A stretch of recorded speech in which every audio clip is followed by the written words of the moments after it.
Pagdating ng ikawalong araw ay tinuli ang sanggol at pinangalan ng Jesus.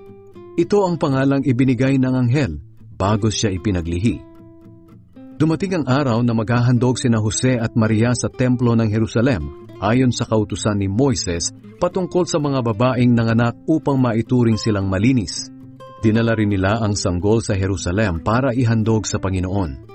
Sapagkat nasusulat sa kautusan ng Panginoon, ang bawat panganay na lalaki ay kailangang ihandog sa Panginoon. At upang maituring na malinis si Maria, naghandog sila ayon sa sinasabi ng kautusan ng Panginoon. Isang pares ng bato-bato o 2 inakay na kalapati. May isang tao roon sa Jerusalem na ang pangalan ay Simeon. Matuwid siya, may takot sa Diyos, at sumasa kanya ang banal na espiritu. Naghihintay siya sa pagdating ng haring magliligtas sa Israel.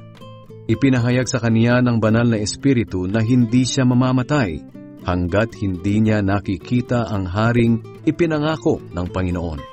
Nang araw na iyon, sa patnubay ng banal na espiritu ay pumunta siya sa templo at nang dalhin doon nina Maria at Jose si Jesus upang ihandog sa Panginoon ayon sa kautusan, nakita ni Simeon ang sanggol.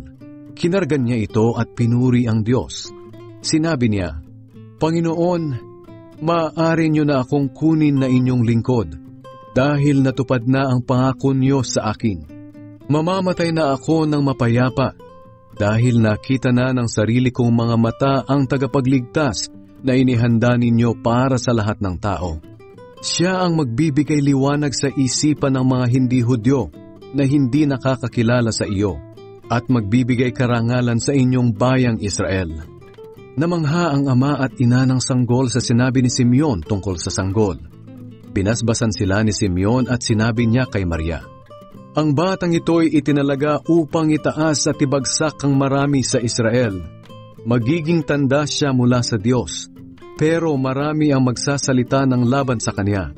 Kaya ikaw mismo ay masasaktan na parang sinaksak ng patalim ang puso mo.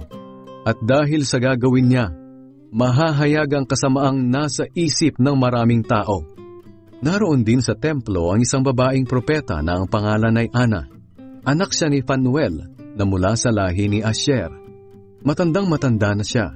7 taon lang silang nagsama ng kanyang asawa bago siya nabiyuda.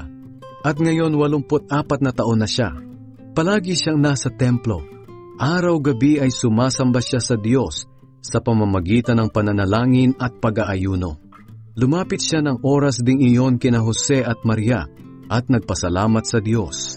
At nagsalita rin siya tungkol sa bata sa lahat na naghihintay sa araw ng pagliligtas ng Diyos sa Jerusalem.